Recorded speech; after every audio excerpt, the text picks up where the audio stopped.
Yep, I can get that taken care of for you. Really? Oh yeah. And the one behind it? Oh my God. Oh, shoot. I can't believe it. That is great. Wow. You've done a lot of work. Does it look a little bit better than it did? Look at what you did. Yes. Yeah, I got all the cracks cleaned up, and Oh God. Oh my God, yes. I got the sidewalk cleaned up here. Oh gosh, that's good. So tell us a little bit about how you got started in this.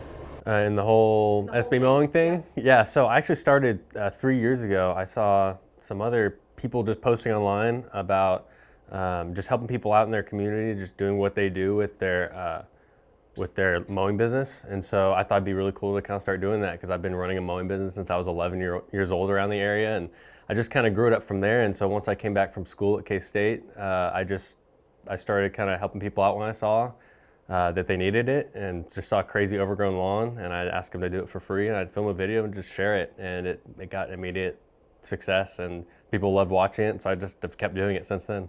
So you would actually drive around and see the lawns and then just kind of go up to their house and ask? Yeah, so initially it started with people that were kind of near my clients' homes, just people that I would see while I was on my mowing routes, and then it did eventually evolve into where my wife and I literally just drive up and down the streets of Wichita looking for crazy overgrown lawns. That's amazing. So do you remember the first time that one of your videos went viral?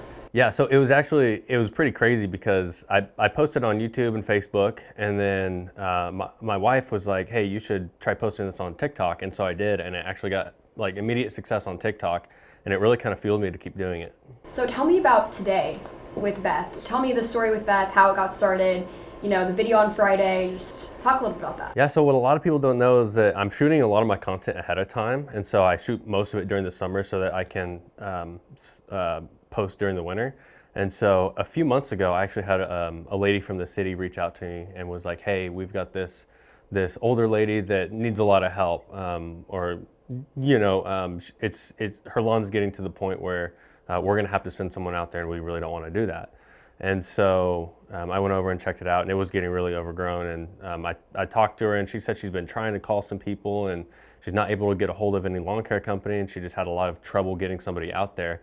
And so I told her I'd take care of it for free, and I spent that whole next day completely cleaning up, and she was completely shocked because it's pretty hard for her to get around, and so she was trying to squeeze around these bushes in her front yard to try to even get to her car, and she's very frail and has a hard time getting around, so I knew I kind of needed to clean that up and get it more accessible for her. Absolutely, and so the city was actually going to charge her if she didn't get it cleaned up, right? Yeah, just as with anyone, the city's the very last resort, so I'm really glad the city reached out to me and then I could help them before they had to do that.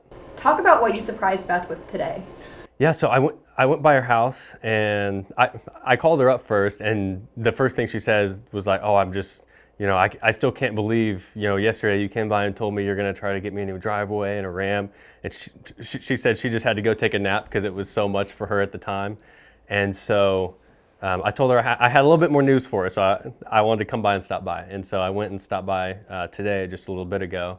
And I had her hold my hand and take some deep breaths because I didn't want her to fall over when I told her how much money we raised. But yeah, I told her that 21,000 people donated over $550,000, and she was just completely blown away. Wow. So what was her initial reaction? What did she say? What was her first words? She honestly didn't know what to say.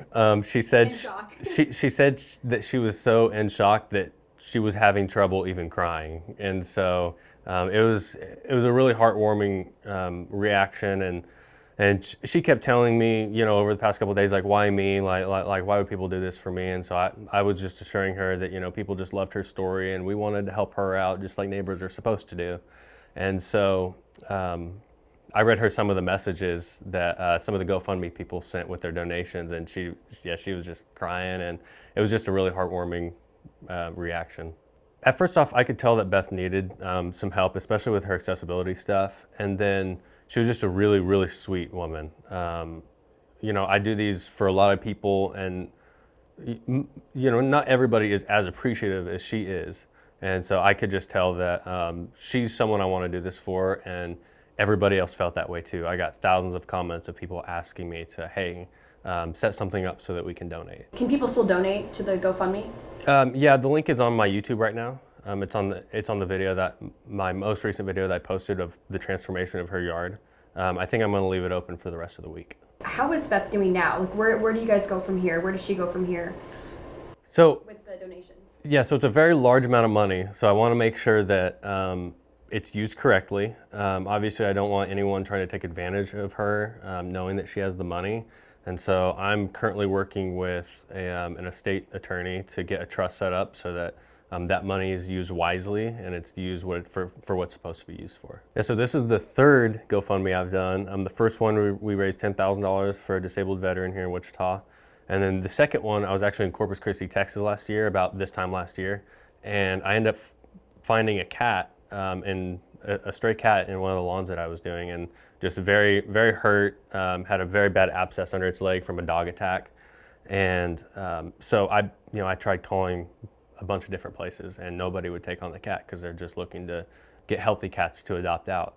But there was one place called Edgar and Ivy's Cat Sanctuary, and they took the cat immediately. They only take injured cats, basically what everybody else won't take, and they nurse them back to health and get them up for adoption. And so I started a GoFundMe for them, and we raised about, I think, between private donations and the GoFundMe, around $300,000. And then they've gotten a lot of, gifts from Amazon, cat food, cat supplies, stuff like that. So yeah, this is the third one I've done, helping Beth out. If you could give one word to describe Beth, what would it be? She's very humble. Beth is very humble. She has been helping out her neighbors her entire life. She's given a lot of her time to helping people out, and now, now that we can all help her out, she's very shocked by it, and she doesn't feel like she deserves it, even though she really does. I feel like it's always people that think they don't deserve it that are the ones that do. Yep, it is. Absolutely. And you guys are paying it forward to her. Yeah. Yep, we're paying it forward for her, so we're gonna get her in a better spot. We're gonna, I talked to her, we're either gonna completely remodel the house that she has now and make it super accessible, or we're gonna get her into a patio home, something that's a little bit easier to live in, and just get her somebody to maybe come by and help her all the time. And we're just gonna do what we can with the money, and it's all her decision. So I'm letting her think on it for a few days to see what she wants to do with it.